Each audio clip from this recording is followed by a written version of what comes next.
Kindly अगर किसी के माइक ऑन है तो उसे म्यूट कर दें। मुझे सिर्फ ये बता दें कि आपको स्लाइड्स नज़र आ रही हैं।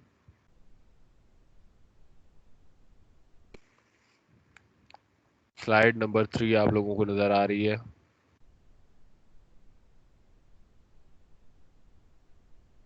Yes sir. ठीक है। तो हमने जो जो ईद से पहले अपना लेक्चर स्टार्ट किया था उसमें उससे पहले जितने भी चीज़ें हमने पढ़ी थी वो हमें इन द एंड डायोड तक पहुंचा रहा था कि डायोड कैसे वर्क करता है। डायोड पीन जंक्शन से क्रिएट होता है और वर्क दो तरह से ऑपरेट होता है, एक फॉरवर्ड बायस एंड एक reverse bias. Forward bias means उसमें वो कंडक्शन को अलाउ करता है और रिवर्स बायस में वो कंडक्शन को अलाउ नहीं करता। ठीक है।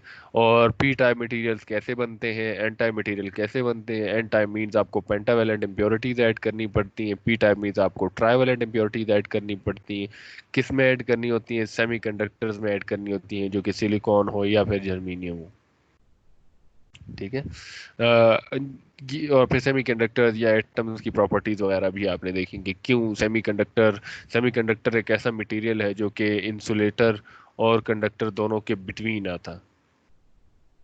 ठीक है। इंसुलेटर में जो बिल्कुल अलाउ नहीं करते कंडक्शन को, कंडक्टर जो कि ऑलवेज अलाउ करते हैं। सेमी कंडक्टर्स क्या है, जो सम टाइम अलाउ कर रहे नहीं कर रहे होते और सम टाइम अलाउ कर रहे होते हैं। ठीक है। वो डिपेंड करता है कि आप किस तरह की प्रॉपर्टीज। तो उन डायोड्स में अभी तक जो आप पढ़ रहे थे वो एवलांची डायोड था। ठीक है। जिसकी आपने एप्लीकेशंस भी पढ़ी हैं, जिसमें एप्लीकेशंस में आपने रेक्टिफिकेशंस पढ़ी। रेक्टिफिकेशंस भी आपने तीन तरह की पढ़ी: half wave rectifications, full wave rectification and bridge full wave rectification. फिर आपको ये भी पता है कि हाफ वेव में क्या लॉसेस हैं जिसकी वजह से हमें फुल की तरफ जाना पड़ता है, फुल में क्या लॉसेस हैं जिसकी वजह से हमें ब्रिज की तरफ जाना पड़ता है। ठीक है। रेक्टिफिकेशन के अलावा क्लिपर्स एंड क्लैंपर्स। सर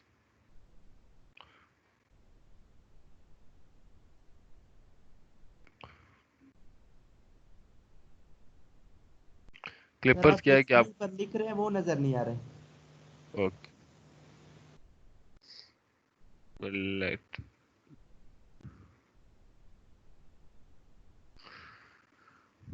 अभी इसको सेट कर लेते हैं।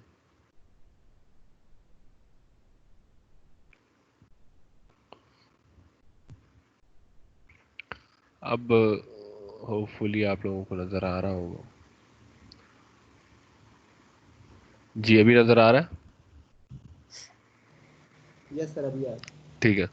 तो डायोड की जो अदर एप्लीकेशंस थी, उन डायोड की अदर एप्लीकेशंस में हमारे पास क्लिपर्स एंड क्लैंपर्स थे, जो कि मैं अभी बता रहा था।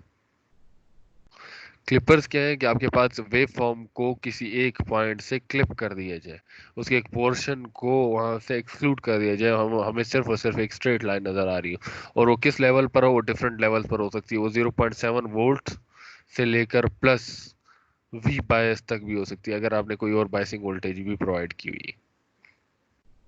ठीक है। और नेगेटिव तो इसको हम कहेंगे पॉजिटिव क्लिपर, इस तरह से negative clipper and other things. उसके अलावा आपके पास क्लैंपर्स मौजूद है। क्लैंपर्स मींस आपके तमाम के तमाम सिग्नल में एक डीसी लेवल ऐड कर दिए जाए। ठीक है। डीसी लेवल के ऐड होने को आप क्लैंपर्स कहते हो, जिसकी वजह से आपकी वेव फॉर्म, अगर वो पॉजिटिव एंड नेगेटिव साइकिल्स उसमें लाइक कर रहे हैं, तो बाद में वो आपके पास पॉजिटिव एंड नेगेटिव साइकिल्स के अलावा तमाम का तमाम शिफ्ट हो जाता है, जो कि पॉजिटिव साइकिल में ही आ जाता है, और स्मॉल सा पोर्शन रह जाता है जो कि 0.7 वोल्ट्स का है, जो कि डायोड के अक्रॉस ड्रॉप की वजह से नहीं होगी। ये एप्लीकेशंस थी आपके पास, जो एवलांची डायोड है या नॉर्मल डायोड है। इसके बाद हम जाते हैं special purpose means diode, avalanche diode को हम एक जनरल पर्पस भी कह सकते हैं। जनरल पर्पस मींस कि वो आपके पास बहुत सारी एप्लीकेशंस में यूज हो सकता है, स्पेसिफिक एप्लीकेशंस में के अलावा। ठीक है। जैसा आपको नजर आया कि रेक्टिफिकेशन में यूज हो सकता है, जिसमें half wave rectification, full wave rectification, bridge rectifications. उसके अलावा वो आपके पास क्लिपर्स एंड क्लैंपर्स में यूज हो सकता है। उसके अलावा वो आपके पास प्रोटेक्शन के लिए यूज हो सकता है, जो कि मैंने बताया था आप लोगों को। ठीक है। तो ये बहुत सारी इसकी एप्लीकेशन, इसके अलावा भी और सी बहुत सी एप्लीकेशन है। ठीक है। तो स्पेशल पर्पस मीन किसी स्पेसिफिक टास्क के लिए यूज हो रहा होगा या किसी एक स्पेसिफिक चीज के लिए यूज हो रहा होगा। जैसे कि अब हम डायोड की बात करते हैं कि वो फॉरवर्ड में कंडक्ट कर रहा होता है और रिवर्स में कंडक्ट नहीं कर रहा होता। ठीक है। तो सिर्फ एक ऐसी स्पेसिफिक एप्लीकेशन जिसमें हम रिवर्स बायस में भी उसको कंडक्शन करवाना चाहे, उसके लिए हमें एक स्पेशल पर्पस डायोड की जरूरत पड़ती है, जिसे हम नाम देते हैं जीनर डायोड। ठीक है, जीनर डायोड मतलब क्या है कि आपके पास वो तमाम की तमाम प्रॉपर्टीज फॉरवर्ड बायस वाली होंगी, लेकिन रिवर्स बायस जिसमें ये कोई कंडक्शन नहीं कर रहा था, अब जीनर डायोड उस रिवर्स बायस रीजन में भी कंडक्ट कर रहा होगा। सिंबल की भी मैंने आपको बताया था कि क्यों ऐसा सिंबल है। ये हमें शो करता है कि वो फॉरवर्ड बायस में भी कंडक्ट कर रहा है और रिवर्स बायस में भी कंडक्ट कर रहा है, जो कि आपको सिमिलर नजर आएगा कि आपके ग्राफ की तरह ही इसकी शेप है। आपको याद इसी से रहता है कि आपको अगर सिंबल याद है तो आपको इससे बड़ी आसानी से पता चल याद रह सकता है कि आपके पास जीनर डायोड फॉरवर्ड बायस में भी कंडक्ट कर रहा है और रिवर्स बायस में भी कंडक्ट कर रहा है। ठीक है, जो कि आपने ये देखा था कि आपके पास ये जो पॉइंट है, आपके पास नॉर्मल डायोड में ये बड़ा रैपिड उस ब्रेक डाउन पॉइंट तक पहुंच जाता है, जबकि आपके पास जीना डायोड इस ब्रेक डाउन पॉइंट पर पहुंचने में कुछ वक्त लेता है, कुछ वोल्टेज और भी रिक्वायर्ड होती है। इसलिए ये जो जितना भी रीजन है जिसको हम अगर लाइंस या शेडेड एरिया से शो करें, तो ये इसमें हम रिवर्स बायस करके भी जीना डायोड को यूज कर सकते हैं। और ये तमाम कैसे होता है, ये हम डोपिंग लेवल को कंट्रोल करने से करते हैं। ठीक है, और ये इसका मतलब है कि जब हम बात करते हैं कि डायोड फॉरवर्ड बायस है तो उसके अक्रॉस ऑलवेज ड्रॉप होगा 0.7 वोल्ट्स, जो कि पोटेंशियल बैरियर का है। रिवर्स बायस में भी उसके अक्रॉस हमेशा एक वोल्टेज ड्रॉप होगा जिसे आप वी जेड कहते हो, जीनर वोल्टेज। ठीक है, वो जीनर वोल्टेज क्योंकि डोपिंग लेवल्स के ऊपर डिपेंड करता है, तो इसलिए 1.8 से लेकर 100 वोल्ट्स के बिटवीन हो सकता है। तो जब जीनर डायोड को रिवर्स बायस में आप ऑपरेट करवा सकते हैं, और उसके अलावा उसमें जो वोल्टेज का ड्रॉप है वो 1.8 वोल्ट से लेकर 100 वोल्ट तक, मींस आपको बहुत बड़ी रेंज मिल गई है जिसमें आप voltage Zener diode different use कर सकते हो। जैसे अगर आप V Z Zener voltage 12 volt का यूज करते हो, तो ऑलवेज आपको जो वोल्टेज ड्रॉप जीनर डायोड के क्रॉस आ रहा होगा वो 12 वोल्ट का होगा। तो इसका मतलब है कि आप एक 12 वोल्ट का वोल्टेज रेगुलेटर डिजाइन कर सकते हो। इसी तरह से 15 वोल्ट्स, इसी तरह से आप 88 वोल्ट्स, इस तरह से आप 100 वोल्ट, तो रेंज आपके पास 1.8 से स्टार्ट होती है और 100 वोल्ट तक आप इन तमाम चीजों को जीनर डायोड के लिए यूज कर सकते हो, जो कि जीनर में रेगुलेट भी कर रहा हो। क्वेश्चन ये उठता है कि फिर नॉर्मल डायोड क्यों रेगुलेटर के लिए यूज नहीं हो सकता, क्योंकि नॉर्मल डायोड 0.7 वोल्ट से ज्यादा ड्रॉप नहीं है। उसकी एक ये जो वैल्यू, ये जो हमें रेंज मिल रही है 1.8 वोल्ट से लेकर 100 वोल्ट, उसकी रेंज नहीं है, उसकी सिर्फ एक ही वैल्यू है जो कि 0.7 वोल्ट्स, जो कि फॉरवर्ड बाय। तो वो एक 0.7 वोल्ट का रेगुलेटर तो बनाया जा सकता है, लेकिन उससे ज्यादा या उससे कम का वोल्टेज रेगुलेटर नहीं बनाया जा सकता। ठीक है, तो इसीलिए आपको उससे क्लिपर जरूर नजर आया, क्लिपर जरूर नजर आया, लेकिन कोई एक रेगुलेटर नजर नहीं आया। यहाँ पर हमें एज ये मौजूद है कि इसकी रेंज बहुत ज्यादा वाइड है, जिसकी वजह से 0.7 से बहुत 0.7 वोल्ट अगर रेगुलेट कर भी लेते हैं तो ये यूज नहीं हो पाएगा बहुत सारी जगहों में। ठीक है, तो इसलिए आपके पास जीरो डायोड का था रेगुलर। और नॉर्मली आपके पास इसका सिंबल ये है, जिसमें आपके पास अगर आपको ब्लैक लाइंस यहाँ पे शेडेड नजर आ रही हैं, ये ब्लैक्स हमेशा नेगेटिव के लिए यूज होती हैं। ठीक है, और बाकी दूसरा एरिया आपके पास पॉजिटिव के लिए यूज होता है, क्योंकि ये आपके पास जीरो डायोड एक पोलर कंपोनेंट है, ये पोलर डिवाइस है। ठीक है, इसलिए आपके पास की पोलैरिटीज का पता होना जरूरी है। तो ये जो ब्लैक साइंस आपको नजर आ रहे हैं, ये माइनस को शो कर रहा हूँ। तो दो तरह के ब्रेकडाउन हैं, एक को कहा जाता है एवलांची ब्रेकडाउन, वीबीआर, जिसके बाद बड़ा रैपिड डिक्रीज आता है और वो ब्रेकडाउन तक पहुंच जाता है। ठीक है, दूसरा कहलाता है जीनर ब्रेकडाउन। जीनर ब्रेकडाउन का मतलब है ये वो पॉइंट है जहाँ के बाद ब्रेक नहीं होगा, जिसके बाद कंडक्शन होती होती कुछ एक पॉइंट तक पहुंचेंगे और फिर जाकर आपका डायोड बर्नआउट होगा। तो यहाँ पर ये शेडेड एरिया से देखा जा सकता है कि इसमें कुछ स्पेस आपको मिल जाती है, कुछ टाइम मिल जाता है कि आप उसको कंडक्ट करवा सकते हो। लेकिन कंडक्ट करवाने के लिए दो शर्तें थी कि आपके पास जो आई जेड करंट है वो क्या होना चाहिए, आई जेड के से ग्रेटर होना चाहिए, क्योंकि अगर स्मॉलर होगा तो वो लीकेज करंट में आएगा, जो कि किसी भी काउंट में नहीं हो रहा होगा, वो इग्नोर हो रहा होगा। तो आई जेड के से ज्यादा होना चाहिए और आई जेड एम से स्मॉलर होना चाहिए। ठीक है, तो ये एक खुलासा है आपके जीनर डायोड का, जिसके लिए हम बार बार ये कहते हैं कि Zener current should be greater than I Z के and smaller than IZM।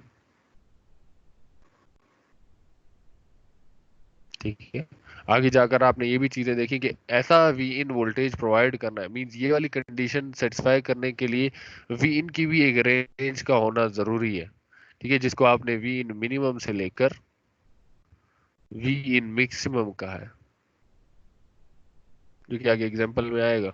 Wien minimum से लेकर वीन मैक्सिमम का मतलब क्या है कि जब आप वीन मिनिमम प्रोवाइड करते हो तो वो इतना होना चाहिए कि आपके पास जो करंट है वो जीनर का जो नी करंट है जो आईजेड के है उससे ग्रेटर हो। ठीक है, मींस वो इस कंडीशन को जरूर सेटिस्फाई कर रहा हो। और जब आप वीन मैक्सिमम की बात करते हो तो वो इतना करंट हो कि वो इस कंडीशन को जरूर सेटिस्फाई कर रहा हो। ठीक है, तो इसलिए वीन मिनिमम और वीन मैक्सिमम को होना जरूरी है। अगर वीन मिनिमम से करंट प्रोवाइड करेंगे तो वो आपके पास जो करंट होगा वाई के से स्मॉलर होगा, तो तब भी वो आपके काम का नहीं है। और अगर आप वीन मैक्सिमम से ज्यादा का करंट प्रोवाइड करेंगे तो वाई तक पहुंच जाएगा, अगर वाई तक पहुंचेगा तो वो बर्न आउट हो जाएगा। इसी तरह से आपको एक थर्ड चीज भी पता चली है कि आपको जो आप इसके साथ लोड रेजिस्टर कनेक्ट करते हो उसके भी मिनिमम एंड मैक्सिमम का पता होना चाहिए, उसकी भी रेंज का पता होना जरूरी है। क्यों जरूरी है? क्योंकि अगर आपके पास आर एल मिनिमम है तो उसमें से सारा का सारा, तो आपके पास जो आर एल मिनिमम का मतलब है कि आई जेड से कम करंट आपके पास जीनर से गुजर रहा होगा और ज्यादातर करंट आपके पास लोड से गुजर रहा होगा। तो अगर कम करंट कम रेजिस्टेंस है तो वहां से ज्यादा करंट पास होगा, तो एटलीस्ट आपके पास जो करंट जीनर से पास हो रहा है वो इस कंडीशन को जरूर सेटिस्फाई कर रहा हो। ठीक है, इस तरह मैक्सिमम में बहुत ज्यादा स्मॉलर करंट लोड से गुजर रहा होगा और बहुत ज्यादा करंट जीनर से गुजर रहा होगा, तो वो एटलीस्ट इस कंडीशन को सेटिस्फाई कर रहा हो। ठीक है, तो ये कंडीशन बहुत इंपॉर्टेंट है। इसलिए अब आपको अब करंट के लिहाज से भी रेंज का पता होना चाहिए और उस करंट को सेटिस्फाई करना चाहिए with input voltage and load resistance. ठीक है, ताकि आपको इनकी मिनिमम और मैक्सिमम भी पता हो। ये सारी चीजें हो चुकी हैं, मैं सिर्फ रिपीट इसलिए कर रहा हूँ ताकि आप दो दरम्यान में जो ब्रेक आई है उससे आप इससे इन टच दोबारा से इन टच आ जाए। ठीक है, तो आपके पास रिवर्स वोल्टेज को एक कांस्टेंट लेवल तक बरकरार रखा जाता है। जीनर नी करंट और जीनर मैक्सिमम करंट और जीनर टेस्ट करंट को इन बिटवीन होता है आपके पास zener knee current and zener एजएडएम के। जो भी आपके पास जीनर करंट होगा उस पॉइंट पर जो भी वोल्टेज आ रहा होगा उसे हम कहेंगे V Z at Zener test current. और जब तक यहाँ पर जीनर टेस्ट करंट मेंटेन रहेगा यहाँ पर वी जेड मेंटेन रहेगा, तो वो वोल्टेज जो आपके पास है वो रेगुलेट रहेगी, वो एक कांस्टेंट लेवल तक रहेगी। इसे रेगुलेशन कहा जाता है। आपसे बात हुई कि जब आप रिवर्स बायस करते हो तो एक स्पेसिफिक वोल्टेज ड्रॉप होगा, तो उस वोल्टेज ड्रॉप को इस शेप में लिखा जा रहा है जैसे कि डायोड की में भी हम इसी तरह से लिख रहे थे। उसे हम 0.7 लिखते थे या वी एफ लिखते थे। ठीक है, वोल्टेज एट फॉरवर्ड वाइज।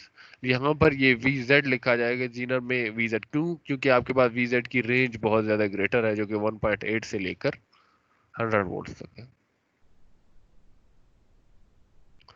ठीक है, इसके अलावा जीनर की अपनी रेजिस्टेंस भी हो सकती है।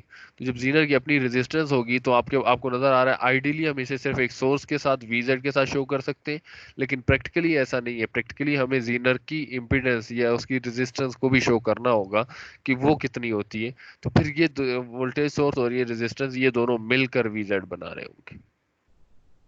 ठीक है, तो आइडियल और प्रैक्टिकल में यही डिफरेंस है कि प्रैक्टिकली आपने जेड को भी दरमियान में काउंट कर दिए। और जेड को काउंट कैसे करेंगे कि जितना वोल्टेज में चेंज आया और जितना करंट में चेंज आया उनको आपस में डिवाइड करेंगे तो आपको जेड जेड की वैल्यू पता चल जाएगी। और जो भी करंट पास हो रहा होगा आई जेड, उसके लिहाज से आपको यहाँ पर वोल्टेज पता चल सकती है। तो ये प्लस दिस वोल्टेज आपको टोटल वोल्टेज मिलेगा वी जेड। ठीक है, उसके बाद आप टेम्परेचर कोफिशिएंट्स की बात करते हैं। टेम्परेचर कोफिशिएंट्स ये है कि आपके पास किसी टेम्परेचर की वजह से कैसे आपके जो डिवाइस है उस पर क्या फर्क क्या पड़ता है उसकी वोल्टेजेस पर और करंट्स पर, वो आपको सारा का सारा पता है कि आप पहले भी उसके लिहाज से देख चुके हो कि फॉरवर्ड बायस में अगर 0.7 पर है तो अगर टेम्परेचर बढ़ जाता है उस स्पेसिफिक पॉइंट से तो ये वो कम हो जाएगा, 0.6 पर शिफ्ट हो जाएगा। और अगर कम हो जाता है टेम्परेचर तो ये और भी आगे चल जाएगा, 0.8 पर चला जाएगा। तो ये 3 पॉइंट्स तो अभी हम ये बता रहे हैं कि हम इसमें कोई कोई कैलकुलेशन कैलकुलेशंस हमने नहीं की, क्या ये एग्जैक्टली 0.6 होगा, या ये एग्जैक्टली 0.7 होगा, या ये एग्जैक्टली 0.8 होगा। हम सिर्फ अपनी समझने के लिए हमने ये कहा था कि अगर टेम्परेचर डिक्रीज होगा तो ये 0.8 पर शिफ्ट, और अगर टेम्परेचर इंक्रीज होगा तो 0.6 पर शिफ्ट हो जाएगा। लेकिन कितनी वैल्यूज शिफ्ट होंगी उस चीज को काउंट करने के लिए टेम्परेचर कोएफिशिएंट का पता होना जरूरी है। अब हमें पता चला है कि 0.01% पर डिग्री सेंटीग्रेड एक टेम्परेचर कोएफिशिएंट है, तो हमें देखना होगा कि सबसे पहले टेम्परेचर में कितना चेंज आया है। ठीक है, हमने यहाँ पर सिर्फ इंक्रीज की बात की। इंक्रीज मींस 25 से कितने डिग्रीज इंक्रीज हुए। लास्ट टाइम जो हमने एग्जांपल यूज किया था वो हमने 37 डिग्री से किए थे।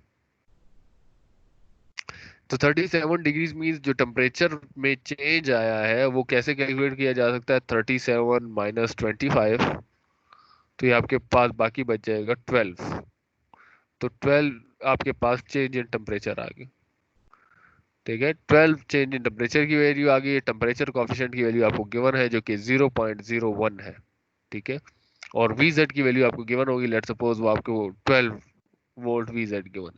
तो आप इससे आपको डेल्टा वीजेड पता चल जाएगा कि अगर आप 25 डिग्री सेंटीग्रेड से 37 डिग्री सेंटीग्रेड पर शिफ्ट हो जाते हो तो आपके पास जो टेम्परेचर वोल्टेज में चेंज आएगा वो कितना होगा। लेट सपोज वो वैल्यू हमारे पास आती है 2 वोल्ट्स।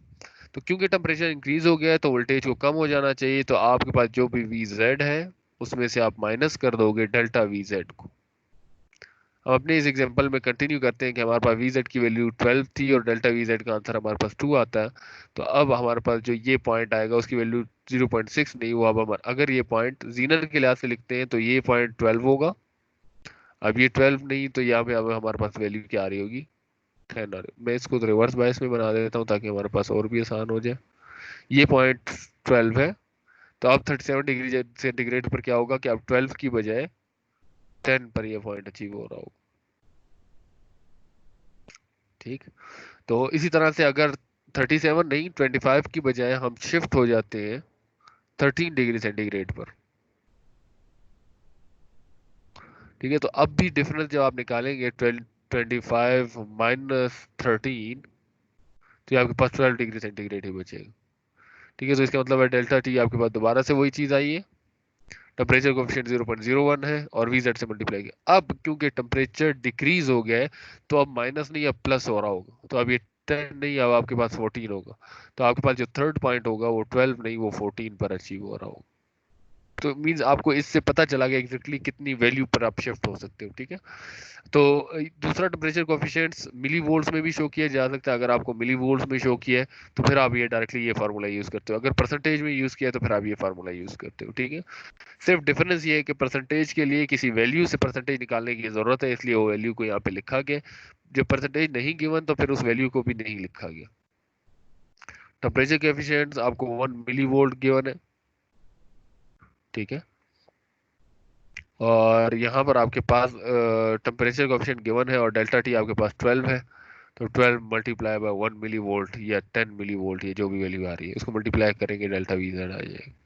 ठीक, उसके अलावा आपके पास जीनर पावर डिसिपेशन, कि आपके पास एक्चुअली जीनर के अगर डीसी पावर कैसे डिसिपेट हो, पावर का फार्मूला हमेशा V इंटू आई होता है, तो वी जेड आई जेड। इसी तरह से डिरेटेड पावर, कि अगर सर्टेन टेम्परेचर से आप अबव चले जाते हैं तो जो आपके पास पावर डिसिपेशन है वो रिड्यूस हो जाती है अकॉर्डिंग टू डिरेटिंग फैक्टर के लिहाज से। ठीक है, तो उसका फार्मूला ये कि कितना रिड्यूस हो जाएगा। जैसे मैंने बताया था कि जीरो डायोड को जब आप रेगुलेट करते हो तो दो चीजें देखनी होगी। एक वेरिंग इनपुट वोल्टेज मीन, इससे आपको दो चीजें पता चलेंगी। एक वी इन मिनिमम, क्या एटलीस्ट वी इन मिनिमम कितना प्रोवाइड किया जाए कि आपके पास यहाँ से करंट जो पास हो रहा है आई जेड वो ग्रेटर देन आई जेड के हो, क्योंकि अदरवाइज जीनर का फायदा नहीं है। ठीक है, और जब आप वी इन मैक्सिमम की बात करें, ठीक है, और यहाँ से जीनर करंट इतना पास हो रहा हो कि वो स्मॉलर हो आई जेड एम से। ठीक है, मैंने उसी एक कंडीशन को थोड़ा सा ब्रेक डाउन कर दी। तो इसकी कैलकुलेशंस कैसे होती हैं वो भी हमने कैलकुलेट की थी कि हमारे पास क्योंकि वोल्टेज यहाँ पर और ये दोनों सीरीज में है तो V in is equal to V R plus V Z. ठीक है, अब कैलकुलेट क्या करना है हमें, वी जेड हमें पता है वो हमें गिवन होगा कहीं ना कहीं पे, ये गिवन है। वी आर कैलकुलेट करने के लिए हमें ये पता है कि यहाँ से एक करंट पास हो रहा है जिसका नाम है आई जेड, और इसकी अपनी एक रेजिस्टेंस है जिसकी वैल्यू है 220। तो वी आर बड़ी आसानी से ओहम्स लॉ से मिल सकता है आई आर। तो अब मिनिमम के लिए आपको आई की जगह पर लिखना होगा आई जेड के, और मैक्सिमम इनपुट वोल्टेज के लिए आपको आई जेड के की जगह पर लिखना होगा आई जेड एम। ठीक है, एक दफा आप आई जेड के की वैल्यूज इंसर्ट करेंगे तो आपको वीन मिनिमम मिल जाएगी, आई जेड एम की वैल्यू पुट करेंगे तो आपको वीन मैक्सिमम मिल जाएगी। उसके अलावा आपने इनपुट तो कैलकुलेट कर ली कि मिनिमम इतनी प्रोवाइड होनी चाहिए, मैक्सिमम इतनी प्रोवाइड होनी चाहिए, तभी जीना डायोड वर्क कर रहा होगा, तभी जीना डायोड रेगुलेट कर रहा होगा। लेकिन लोड रेजिस्टेंस पे भी तो डिपेंड करता है कि लोड में कितनी वेरिएशंस आ रही है। ठीक है, तो लोड के लिहाज से भी आपको यही देखना पड़ेगा कि आप उस वक्त तक आर एल यूज कर सकते हैं जब तक जीनर करंट इन बिटवीन हो आई जेड के एंड आई जेड एम के। अगर ये स्टोरी नहीं होती है, इन बिटवीन नहीं होता है, तो तब आपके पास वो लोड रेजिस्टेंस की वैल्यू आप यूज नहीं कर सकते। तो इसके लिए भी आपकी कैलकुलेशंस थी एट नो लोड, जब आप नहीं कनेक्ट करते कोई भी रेजिस्टेंस मींस रेजिस्टेंस इनफाइनाइट होती है, वहां से कोई भी करंट पास नहीं होता। तो सारा का सारा करंट कहाँ से पास होगा? सारा का सारा करंट जीनर से पास होगा। तो इसका मतलब है कि जीनर से मैक्सिमम करंट पास हो रहा है। तो वो मैक्सिमम करंट को आपको देखना पड़ेगा कि क्या वो स्मॉलर है आईजेड से। अगर तो स्मॉलर है आईजेड तो से तो आप इनफाइनाइट रेजिस्टेंस तक मींस जो आरएल मैक्सिमम की वैल्यू है वो आप इनफाइनाइट रेजिस्टेंस तक कैलकुलेट कर सकते हैं। अगर ऐसा नहीं है तो फिर आपको दोबारा से नीचे आना पड़ेगा। ठीक है, तो जब आप लोड कनेक्ट कर देते हैं तो करंट डिवाइड हो जाता है दो पोर्शंस में। जब आपने लोड कनेक्ट कर लिया तो दो पोर्शंस में कुछ आईजेड की तरफ जा रहा होगा और कुछ आईएल की तरफ जा रहा होगा। ठीक है, अब जो आईएल की तरफ जा रहा है उससे तो हमें कंसर्न नहीं है, हमें कंसर्न है इस करंट के साथ कि ये करंट एटलीस्ट आईजेड जो है वो ग्रेटर वाईजेड केस। इसके पूरे एग्जांपल मैंने लास्ट टाइम सॉल्व करवाया। ठीक है, आई जेड के से एटलीस्ट ग्रेटर हो आपके पास। तो अगर ये चीज नहीं होती तो फिर हम इस चीज को सेटिस्फाई नहीं कर सकते। ठीक है, तो इसका पूरा एग्जांपल यहाँ पे सॉल्व्ड है कि आप कैसे आर एल मिनिमम कैलकुलेट करते हो। उसके लिए आर एल कैलकुलेट करना है तो मुझे सबसे पहले V Z upon I L maximum calculate करना होगा। आई एल मैक्सिमम कैसे होगा कि मेरे पास जो टोटल करंट आ रहा है उसमें से मैं आई जेड को माइनस कर दूं तो मुझे आई एल मिल जाएगा, क्योंकि current into the node equal होता है current out of the node, जो कि आपको केसीएल में बताया जाता है, किरचॉफ्स करंट लॉ। ठीक है, तो हम यही चीज कर रहे हैं। आई टी इक्वल होगा out of the node means I Z and I L की। क्योंकि आपको आई एल फाइंड करना है तो इसलिए आप आई जेड को उस तरफ ले जाते हो तो वो माइनस का साइन आ जाता है। ठीक है, तो वहां से आपको माइनस मिल जाएगा, तो यहाँ से आपके आई एल मैक्सिमम की जो भी वैल्यू मिलती है, ठीक है, वो आपने यहाँ से अब आप देख रहे होंगे आईजेड की जगह पे आईजेड के दिए, क्योंकि ये मिनिमम करंट जरूर वहां से पास होना चाहिए, तभी आपके पास वो वोल्टेज रेगुलेशन अकर हो सकती है। ठीक है, तो इसलिए यहाँ पर आईजेड के को माइनस किया है, तो आपका जो वैल्यू है उससे आपने आर लोड की वैल्यू फाइंड कर ली। ठीक है, उसके अलावा आपके पास जो जीनर डायोड है वो बड़ी आसानी से लिमिटिंग फैक्टर के लिए यूज हो सकता है। जब आपके पास जीनर डायोड रिवर्स बायस है, ठीक है, तब ये एक पॉइंट है वी जेड पर जाकर क्लिप करता, जो कि वैल्यू 1.8 से लेकर 100 तक वेरी करती है। ठीक है, और जब ये फॉरवर्ड बायस होता है तो फिर फॉरवर्ड बायस में तो एक नॉर्मल डायोड की तरह बिहेव करता है, इसलिए 0.7 वोल्ट तक आ रहा है। ठीक है, सिर्फ डायोड की डायरेक्शन की वजह से आपको यहाँ पे -0.7 नजर आ रहा है। इसी की डायरेक्शन ऑपोजिट कर देंगे तो डायोड पॉजिटिव साइकिल में फॉरवर्ड बायस होगा तो आपके पास 0.7 पर क्लिक कर रहा है, और नेगेटिव साइकिल में वो माइनस वी जेड पर क्लिक कर रहा है। अगर आप चाहते हैं कि दोनों साइड्स क्लिप हो रही हैं तो आपने दो जीनर्स को एक साथ कंबाइन कर दी। यहाँ पे एक वी जेड आ रहा है और एक 0.7 की वैल्यू आ रही है। ये ऐसा क्यों है? ये ऐसा इसलिए है कि एक जीनर डायोड रिवर्स बायस है और दूसरा फॉरवर्ड बायस है। जो फॉरवर्ड बायस है उसके क्रॉस ड्रॉप 0.7, और जो रिवर्स बायस है उसके क्रॉस ड्रॉप वी जेड होगा। ठीक है, तो इसलिए वो दोनों ऐड होकर आपको ये बना। यहाँ तक अगर कोई क्वेश्चन है तो पूछ सकते हैं। ये तमाम का तमाम हमारा प्रीवियस लेक्चर से है। ठीक है, यहाँ तक अगर कोई भी क्वेश्चन है तो पूछा जा सकता है। मैंने सिर्फ रिपीट इसलिए किया है कि आप लोगों को थोड़ा सा इंटरेस्ट दोबारा से हो जाए और फिर हम अपने लेक्चर को स्टार्ट करें आगे। कोई क्वेश्चन तो नहीं है?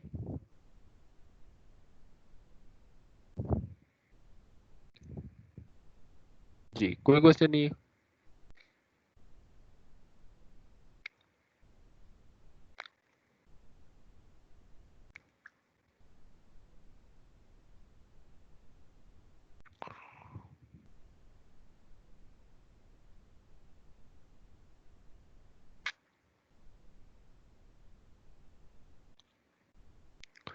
ठीक है जी। अगर आप लोगों में से किसी का भी कोई क्वेश्चन नहीं है तो जीनर डायोड और जीनर डायोड की एप्लीकेशंस यहाँ पे ख़त्म होती हैं। ठीक है, तो ये जीनर डायोड आपने स्टडी किया।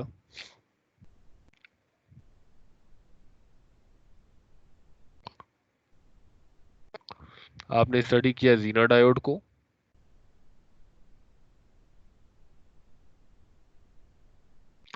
ठीक है, उसकी स्पेशलिटी क्या है कि वो आपके पास रिवर्स बायस में भी कंडक्ट कर रहा है।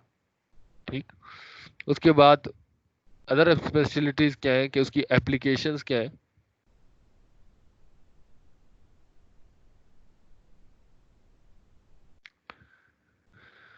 कि वो एक तो रिवर्स बायस में वर्क कर रहा है, दूसरा वो रेगुलेशन कर सकता है।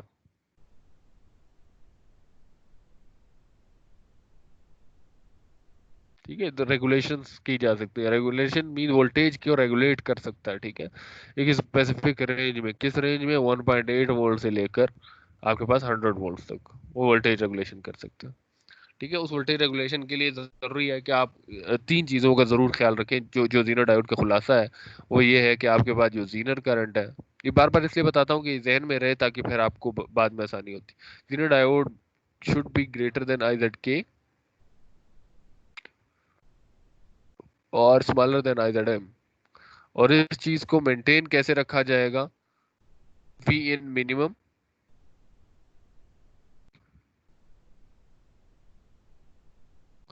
एंड वी इन मैक्सिमम के बिटवीन रह के।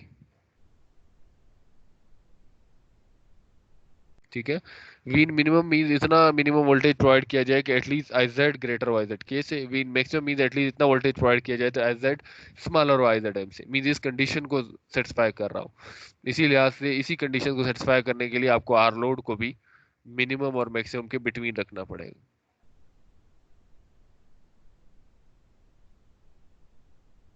ठीक है, तो इसके रेगुलेशन के अलावा जो अदर एग्जांपल आपने देखी है वो उसमें आपने क्लिपर्स पढ़े। ठीक है, वो जीनर डायोड के लिहाज से आप क्लिपर बड़ी आसानी से डिजाइन कर सकते हो। और क्लिपर में आपको बायस क्लिपर, जैसे आप नॉर्मली बायस क्लिपर में अपने सोर्सेज को यूज़ किया उस तरह सोर्सेज को यूज़ करने की ज़रूरत नहीं है। आप डायरेक्टली जीरो डायोड से उनकी क्लिपिंग कर सकते हो। ठीक है, तो यहाँ तक ये सारा जीरो डायोड था। उसके अलावा अगर हम स्पेशल पर्पस डायोड की बात करें तो हमारे पास स्पेशल पर्पस मींस एक ऐसा डायोड जो कि लाइट इमिट कर रहा हो, जिसे आप ऑप्टिकल डायोड कहते हैं। ठीक है, ऑप्टिकल डायोड में आप देख रहे हो नॉर्मल डायोड से सिर्फ डिफरेंस क्या है सिंबल में। हमेशा सिंबल याद रखिए, अगर ये बहुत सारी चीजों को आसान कर देता है। अब डायरेक्शन आउटवर्ड जा रहा है, इसका मतलब ये है कि आपके पास नॉर्मल डायोड है, एक ऐसा डायोड है जिसमें से लाइट बाहर जा रही होगी। तो लाइट बाहर जाने को कहा जाता है लाइट इमिटिंग। ठीक है, तो जब लाइट इमिट हो रही है किसी एक डायोड से उसे कहा जाता है लाइट इमिटिंग डायोड या एलईडी। हम नॉर्मली हर बार कह रहे थे कि आपके पास जब जब आप वोल्टेज बहुत ज्यादा प्रोवाइड करना शुरू करते हो तो इलेक्ट्रॉन्स के पास एक्स्ट्रा एनर्जी आ जाती है। ठीक है, तो एनर्जी की वजह से वो मेल्ट डाउन हो रहा है या टेम्परेचर इंक्रीज होना शुरू हो जाता है। तो लाइट इमिटिंग डायोड में ऐसे डॉपिंग्स की जाती हैं कि और इस तरह से उसका उसका डिज़ाइन बनाया जाता है कि जब जो जो इलेक्ट्रॉन्स हैं उनकी एनर्जी हाई हो जाए तो बजाय इसके कि वो इस मटेरियल से बाहर जाने की कोशिश करें, वो in the form of temperature अपनी एनर्जी को इंक्रीज करें, वो in the form of light energy emit करते हैं जो डिफरेंट कलर्स की होती है। ठीक है, डिफरेंट कलर्स कैसे अचीव होते हैं? डिफरेंट डोपिंग लेवल के लिहाज से। मींस रेड के लिहाज से डोपिंग डिफरेंट होगी, गैलियम के लिहाज से, ओ सॉरी, येलो के लिहाज से डिफरेंट होगी, ग्रीन के लिहाज से डिफरेंट होगी, ब्लू के लिहाज से डिफरेंट होगी। ठीक है, तो एलईडीज में वेवलेंथ में असल में वेवलेंथ ही अगर आपको पता हो तो ये कलर को डिफाइन करती है। ठीक है, तो कलर मीन जो आप येलो, ग्रीन, वाइट, जो जो मल्टी कलर्स एंड डिफरेंट चीजें अचीव करने की बात करते हो उसके लिए हम डिफरेंट कलर की टॉपिक्स करते हैं। अब इसमें होता क्या है कि इसमें विंडोज ओपन रखी जाती हैं ताकि जो आपके पास जो इलेक्ट्रॉन्स हैं वो पास आउट हो रहे हो। ठीक है, वो निकल रहे हो in the form of light उस रीजन से। बाकी तमाम के तमाम कंडक्शन वैसे ही है, पी रीजन है, एन रीजन है, दरमियान में पी इंजेक्शन है, डिप्लीशन बैरियर है, तमाम चीजें वैसी ही। ठीक है, तो आपके पास डिफरेंट एलईडीज के स्ट्रक्चर्स आपको नजर आ जाएंगे। ठीक है, इस शेप में और इस शेप में और इस शेप में। तो एलईडीज का आपको पता है कि जो आपके पास लॉन्ग नीड, वो जो आपके पास की लेग है वो आप पॉजिटिव को, एनोड को शो करती है लॉन्गर लीड, और स्मॉलर जो है वो आपके पास नेगेटिव को शो करती है। ठीक है। और अगर इस तरह की एलईडीज आपको नजर आती हैं तो जब आप फ्रंट से देखते हो तो जो आपके पास राइट साइड पर है, जो लीड राइट साइड पर है वो नेगेटिव को शो करती है, और जो लेफ्ट साइड पर है वो आपके पास पॉजिटिव को शो करती है। तो वो बड़ी आसानी से यहाँ से आपको देख के पता भी चल सकता है। कैथोड का कैसे पता चलेगा? कैथोड मीन जो आपके पास राइट साइड से, फ्रंट से, फ्रंट मीन्स इसमें जो विंडो जहां से लाइट इमिट होनी है उस साइड से को अपनी अपनी तरफ रखेंगे, फिर उस लिहाज से आप देखेंगे कि जो राइट साइड है वो नेगेटिव और दूसरा पॉजिटिव है। ठीक है। और अगर इस शेप में है तो ये जो टैब के नज़दीक जो ऐसे इस तरह की स्मॉल सी टैब आपको नजर आए उसके नज़दीक जो जो वायर होगी वो पॉजिटिव होगी, और दूसरी वायर आपके पास नेगेटिव होगी। ठीक है, ये एलईडी के लिहाज से। एलईडी से ही 7 सेगमेंट डिस्प्ले बनाया जाता है। एलईडी से ही 7 सेगमेंट डिस्प्ले का मतलब क्या है कि आपने 7 एलईडीज को आपस में कंबाइन कर दिए हैं। तो अगर आप देख रहे हो ABCDEFG, ये मिलकर आपके पास 7 एलईडीज बना रही हैं। इसलिए इसमें 7 एलईडीज हैं, तो इसीलिए इसे नाम दे दिया गया 7 सेगमेंट डिस्प्ले। ये यूज किस चीज के लिए होता है? ये आपके पास ABC A to Z भी शो किया जा सकता है इसमें। ठीक है। और आपके पास नंबरिंग भी शो की जा सकती है 0 से लेकर 9 तक। ठीक है। तो इसके डिफरेंट पर्पस के लिए अब ये दो तरह से आपके पास होती है एलईडीज। ठीक है। आपको मतलब मैंने जो ये डायग्राम्स यहाँ पर लगाई है, ये जो डायग्राम्स है, कोशिश कीजिएगा कि अगर क्वेश्चन है तो यहीं पर ही पूछ ले मुझसे। ठीक है। अगर आपको कोई भी क्वेश्चन होता है तो आपको ये जो शेप्स बनाई है, मीन 7 सेगमेंट को और तरह से भी शो किया जाता है, लेकिन इनकी डिफरेंट लेग्स हैं, उनको नाम दिया गया है। इसकी जो लेग होगी उसको ए, इसकी लेग को बी, इसकी लेग को सी, इसकी डी, ई, एफ एंड जी। ठीक है। पॉइंट के लिहाज से डेसिमल पॉइंट होगा और वो डेसिमल लिखा हुआ है। तो आपके पास जो 7 सेगमेंट डिस्प्ले है उसकी ये इमेजेस शो करने का मकसद ये है कि आपको ये पता है कि डायोड सिर्फ वर्क उस वक्त करेगा जब इस तरफ हायर पोलैरिटी, हायर पावर, और इस तरफ लोअर पावर हो। ठीक है। और इन दोनों के दरम्यान का जो डिफरेंस है वो ग्रेटर होना चाहिए। अगर सिलिकॉन है तो 0.7 से, अगर जर्मीनियम है तो 0.3 से। ठीक है। तो इसलिए ये बड़ी आसानी से हमें डायोड्स नजर आए। इनके ऊपर सिंबल्स लाइट के जरूर मौजूद होंगे, यूज नहीं किए गए, लेकिन सिंबल जरूर मौजूद होंगे। ठीक है। अब आप देख सकते हो दो तरह के हैं, एक है कॉमन एनोड। ठीक है। कॉमन एनोड मीन्स, सबसे पहले वर्ड कॉमन पर आ जाते, कॉमन मीन्स तमाम के तमाम डायोड्स को एक पॉइंट के साथ कंबाइन कर दिया गया है। एक पॉइंट तमाम के तमाम का कॉमन है। ठीक है। तो आप देख रहे हो यहाँ पर डायोड का तमाम के तमाम। ठीक है। पॉजिटिव, इसके भी पॉजिटिव, कहाँ पे कनेक्ट है? यहाँ पे कनेक्ट है। इसका पॉजिटिव, इसका पॉजिटिव, कहाँ पे कनेक्ट है? इस पॉइंट पे कनेक्ट है। इसका पॉजिटिव और इसका पॉजिटिव, ठीक है, कहाँ पे कनेक्ट है? इन पॉइंट्स पे कनेक्टेड है। इसका पॉजिटिव और इसका पॉजिटिव कहाँ पे कनेक्टेड है? इस पॉइंट। तो नजर आ रहा है कि ये जो वायर है ये तमाम के तमाम डायोड्स के पॉजिटिव से कनेक्टेड है। और पॉजिटिव को क्या कहा जाता है? एनोड कहा जाता है।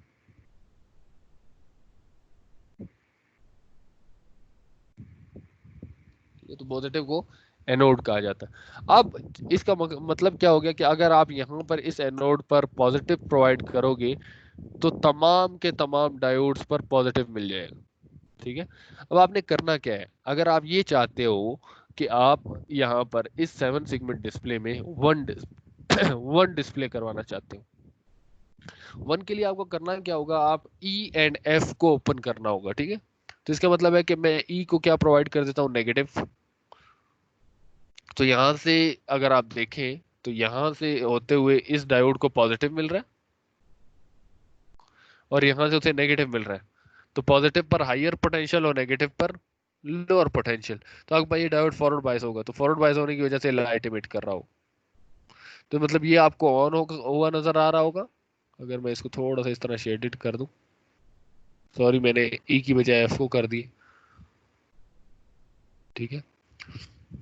अब आपके पास नॉर्मली नेक्स्ट एफ को आपने ओपन करना है तो आपको सिर्फ एफ को क्या करना होगा, नेगेटिव पोलैरिटी प्रोवाइड करनी होगी।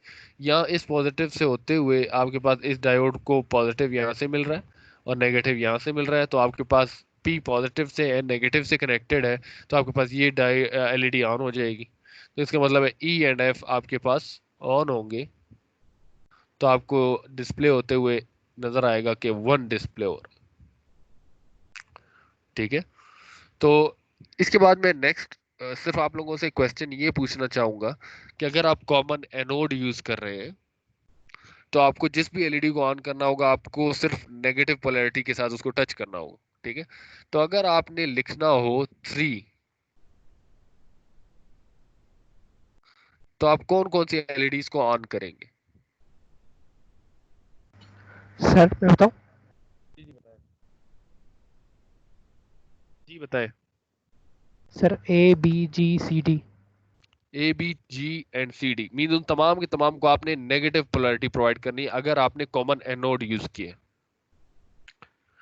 ठीक है, यही सारा काम करना है, लेकिन अगर कॉमन कैथोड है तो अब आपका काम ऑपोजिट हो जाएगा। अब क्या होगा, कैथोड मींस नेगेटिव सबके कॉमन है।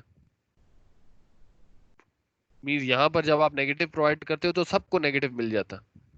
तो अब आपको अगर वही 3 डिस्प्ले करना है तो अब आपको ए को पॉजिटिव प्रोवाइड करना होगा ताकि यहां से पॉजिटिव मिल रहा हो पी टाइप को और एन टाइप को आपके पास नेगेटिव मिल रहा हो, तो ये एलईडी ओपन हो जाए। ठीक है, फिर मुबीन ने हमें बताया कि बी, तो इसका मतलब बी को हमें पॉजिटिव प्रोवाइड करना होगा तो ये एलईडी ऑन हो जाएगी। उसके बाद हमें जी को ऑन करना होगा तो हम जी पर पॉजिटिव प्रोवाइड कर देंगे, तो ये एलईडी आपके पास ऑन हो जाएगी। ठीक है, और उसके बाद हमें सी को ऑन करना है तो आप यहाँ पर पॉजिटिव प्रोवाइड कर दोगे तो ये एलईडी ऑन हो जाएगी। ठीक है, नॉर्मली वही डायोड की स्टोरी है। उसके बाद आपके पास डी रह गया है तो डी पर आप पॉजिटिव प्रोवाइड करोगे।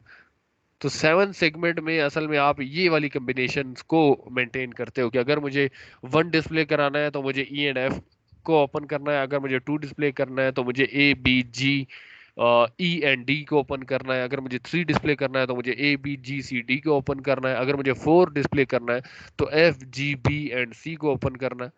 ठीक है, अगर 5 डिस्प्ले करवाना है तो A F G C D को ओपन करना है। ठीक है, 6 डिस्प्ले करवाना है तो A F G E and D and C इनको ओपन करवाना है। ठीक है, 7 डिस्प्ले करवाना है तो ए बी सी को ओपन करवाना है। तो आपको सिर्फ और सिर्फ याद ये रखना होता है कि आपके पास, क्योंकि तमाम के तमाम कॉमन है, तमाम के तमाम कॉमन है, अगर आप एनोड यूज कर रहे हो तो आपने जो भी चीज ऑन करवानी है सिर्फ उस वाली एलईडी पर नेगेटिव प्रोवाइड करना है, तो वो लाइट इमिट करना स्टार्ट कर देगी, वो ऑन हो जाएगी। अगर आप कैथोड यूज कर रहे हो तो आप पहले से पॉजिटिव प्रोवाइडेड है, आपको जिस भी एलईडी को ऑन करना होगा आपको सिर्फ उसे, सॉरी, कैथोड पर नेगेटिव प्रोवाइडेड है तो उसे आपको पॉजिटिव प्रोवाइड करना होगा। तो आपको ये जरूर पता होना चाहिए कॉमन एनोड कौन सा है और कॉमन कैथोड कौन सा है। ठीक है, ये जो आपके पास नजर आ रहा है आपके पास 7 सेगमेंट डिस्प्ले, आपको कभी भी इस शेप में मिलेगा नहीं, वो इस शेप में मिलेगा। ठीक है, तो इस शेप में जब मिलेगा फिर आप उसको एक साथ स्टडी करना स्टार्ट करोगे क्योंकि उसकी नंबरिंग स्टार्ट हो रही है 1 2 3 4 5 6 7 8 9 10। किसी भी आईसी को जब भी रीड किया जाता है वो हमेशा यू शेप में रीड किया जाता है। ठीक है, तो इसलिए 1 2 3 4 5 6 7 8 9 10, ये 7 सेगमेंट डिस्प्ले की कहानी है। कोई क्वेश्चन तो नहीं है यहाँ तक? सर सर ये एक बात है कि सर ये डायोड से लाइट इमिट कैसे करता है सर, इसकी क्या सिस्टम जी, है? जैसे आप ये समझ सकते हो कि लाइट, जब भी लाइट भी एक एनर्जी है ना। ठीक है, तो आपके पास जब भी बहुत ज़्यादा हायर वोल्टेज प्रोवाइड करते हो, ये वाला ग्राफ तो याद होगा कि जब वोल्टेज प्रोवाइड करते हो तो उसके बाद एक पॉइंट आएगा ब्रेक डाउन, जिसे हम पॉइंट कहते हैं। तो नॉर्मली इसका मतलब ये है कि आपकी, सॉरी,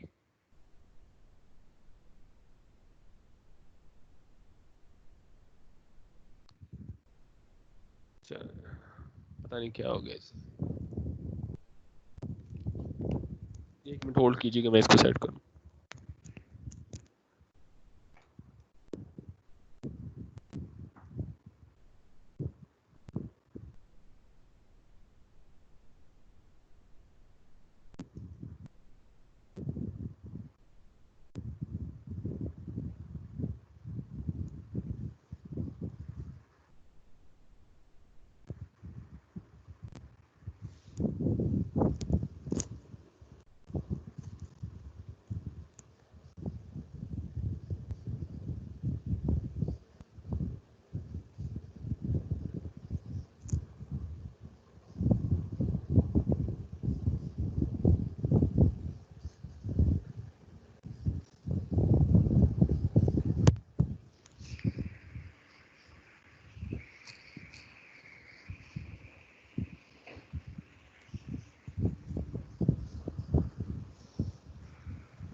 जी, तो हमारे पास जो लास्ट हमारी डिस्कशन चल रही थी उसमें ये था कि आखिर लाइट कैसे इमिट कर रही है, जो क्वेश्चन आया। तो आप ये देखते हो कि जैसे जैसे आपके पास वोल्टेज इंक्रीज हो रहा होता है तो ये ब्रेक डाउन पर डायरेक्टली तो नहीं पहुंचेगा ना। तो जब ब्रेकडाउन पर डायरेक्टली नहीं पहुंचेगा तो इसका मतलब है कि कुछ टेम्परेचर में इंक्रीज हो रहा होगा। तो उस टेम्परेचर में इंक्रीज होने को, टेम्परेचर को मींस एनर्जी को एक फॉर्म से दूसरी फॉर्म में कन्वर्ट किया जाता है, कि बजाय इसके कि वो टेम्परेचर की फॉर्म में जा रही हो, उसे हम क्या करते हैं, उसे हम in the form of light कर देते हैं, जो कि यहाँ पर स्ट्रक्चर से जाहिर है। अब वो उस करने के लिए क्या जरूरी है कि आप एक ओपन विंडो स्पेस ओपन रख देते हो, किसके लिए कि जो भी आपके पास इलेक्ट्रॉन्स होंगे, जो भी एनर्जी होगी, जो कि in the form of temperature generate हो रही थी, और वो टेम्परेचर नहीं, वो इस विंडो से बाहर आने की कोशिश कर रही होगी। ठीक है। इसी तरह का सेम प्रोसेस आपके पास लेजर्स में होता है। ठीक है। लेजर्स में और एलईडीज में डिफरेंस क्या है? लेजर्स और एलईडीज में डिफरेंस ये है कि आपके पास जो इसकी बैंडविड्थ है ये बहुत ज्यादा वाइड है, मीन जो कि एलईडी से जब लाइट्स इमिट होती है ना, वो यूनी डायरेक्शन नहीं है। ठीक है, वो मल्टी डायरेक्शन है, उसको वो हर डायरेक्शन में इमिट हो रही होती है। इसका मतलब है कि बहुत ओपन स्पेस है, जिसकी वजह से एलईडी में तमाम की तमाम जो लाइट्स हैं वो उसकी तरफ पास हो रही। इसी वजह से एलईडी की जो जो लाइट है वो आपको चारों तरफ तो नजर आएगी, लेकिन उसकी लेंथ बहुत कम होगी, मीन एलईडी के बहुत करीब करीब होगी, उसकी लाइट कम होगी। लेकिन उसके बरक्स जो आपके पास लेजर है, लेजर में लेट्स सपोज अगर हम एज्यूम करेंगे ये एक लेजर है, तो उसमें डायरेक्शन हर तरफ नहीं होगी, उसमें यूनी डायरेक्शन होगी। लाइट्स तमाम की तमाम एक ही डायरेक्शन में पास हो रही हैं। और उस लाइट्स तमाम की तमाम के एक ही पास होने की वजह से क्या होगा कि आपको इसकी यहाँ पर जो जो वेट जितनी भी नजर आ रही है वो एक सॉलिड लाइन की तरह शो हो रही होगी, जो कि आप नॉर्मली लेजर्स में देखोगे, जो ग्रीन लेजर्स हैं या रेड लेजर्स हैं, आपको बड़ी एक लाइन, एक क्लियर लाइन सी नजर आ रही है, और आ रही होती है, जो कि ग्रीन कलर में या रेड कलर में, जबकि एलईडीज की शेप में ऐसा नहीं होता, वो डिस्पर्स हुई हुई लाइट होती है। उसी तरह से इसमें आपके पास जो लेंथ है वो भी ग्रेटर होती है आपकी एलईडी की इस लाइट की लेंथ से। ठीक है। लेजर भी आगे आएगा, उसमें भी बताता हूँ मैं। इसके अलावा आपके पास फोटो डायोड है। फोटो डायोड सेम सर ये तो वही। हो गया जी। लाइट इसका एमिट होती है, लेकिन सर डिफरेंट कलर्स की लाइट, ये इसका मैं पूछ रहा डिफरेंट वेवलेंथ्स, डिफरेंट डोपिंग्स। ठीक है, जैसे हमने जीना डायोड में डिफरेंट वोल्टेज अचीव किया ना, वी जेड से लेकर आई जेड, सॉरी 1.8 से लेकर 100 वोल्ट तक। ये कैसे होगा? ये हर एक डायोड तो ऐसा नहीं कर रहा होगा, फिर डिफरेंट डोपिंग्स होंगी। एक डायोड 1.8 पर जाकर जीनर डायोड में कंडक्शन कर रहा होगा, एक 100 वोल्ट तक कंडक्शन कर रहा होगा। तो इन दो जीनर्स में बड़ा डिफरेंस होगा, एक 1.8 पर है और एक आपके पास 100 पर है। ठीक है। तो ये होता किस बेस पर है, ये यहाँ पर लिखा हुआ है बड़ी इजीली, डोपिंग के लिहाज, इसीलिए आपको शुरू में ही डोपिंग समझाई गई है कि डोपिंग मीन्स कितनी इंप्योरिटी ऐड करनी है, कौन सी इंप्योरिटी ऐड करनी है।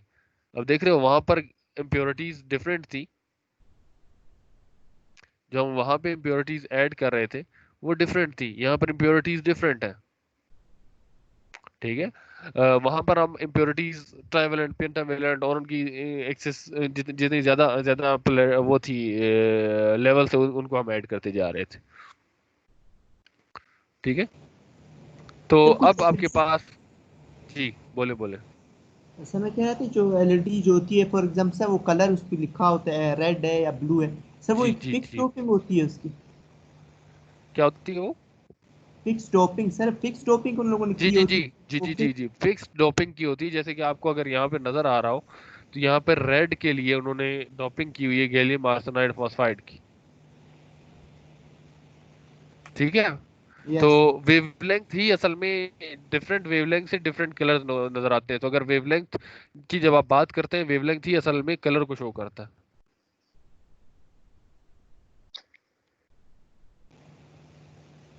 सर क्या डिफरेंट डोपिंग कर सकते हैं सर एक ही एलईडी में?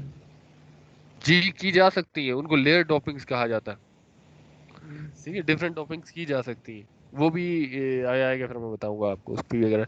तो डिफरेंट, इसीलिए आपको मल्टी कलर की एलईडीज भी नजर आ गई हैं।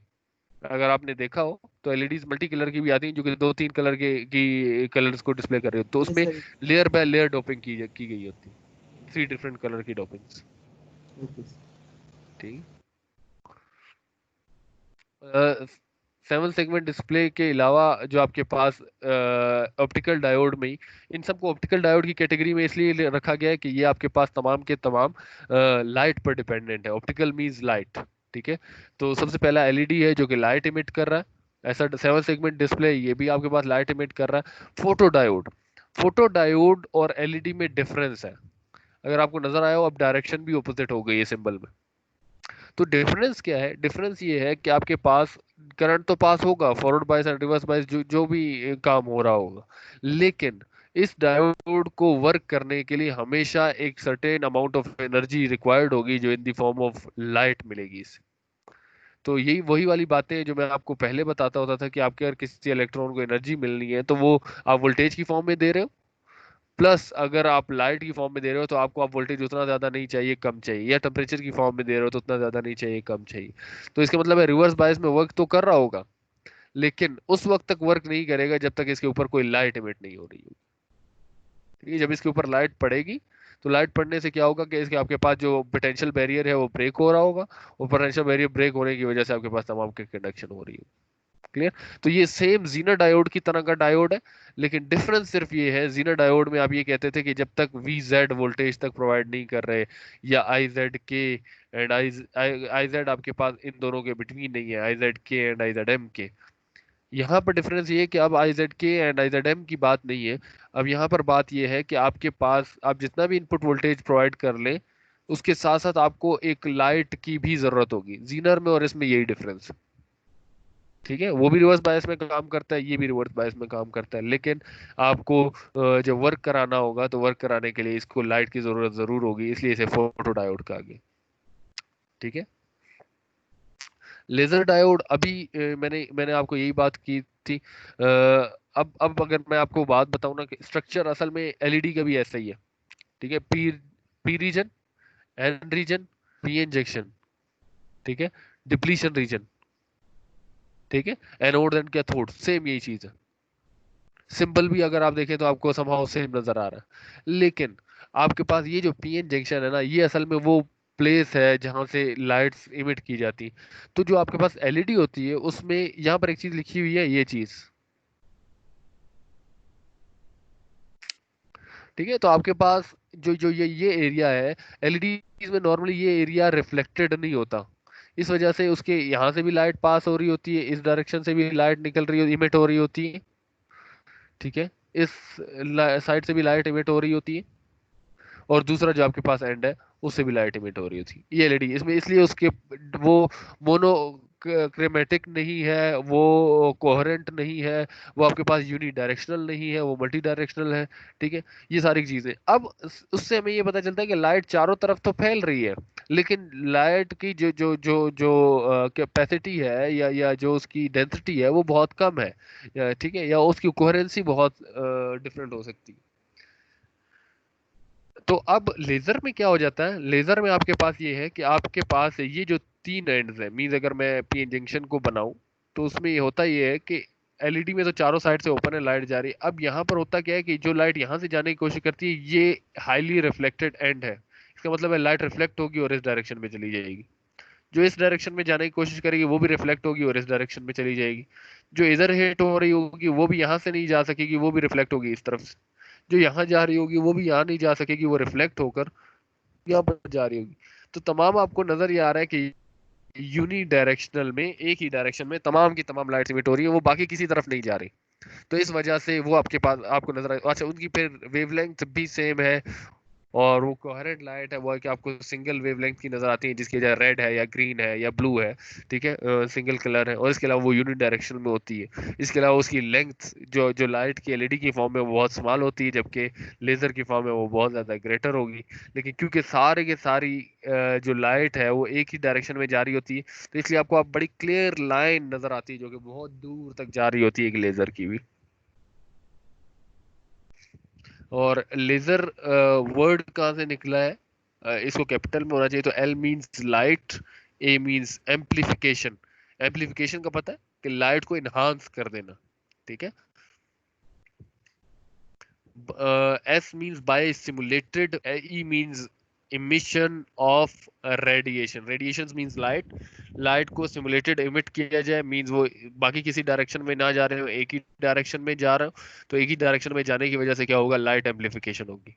ठीक है, तो लेजर की एब्रीविएशन है light amplification bye simulated emission of radiation. Emission means बाहर निकलना। तो आप जो देख रहे हो कि आपने लेजर में किया क्या है कि तमाम की तमाम लाइट्स एक ही डायरेक्शन में निकल रही हैं, इमिट हो रही हैं।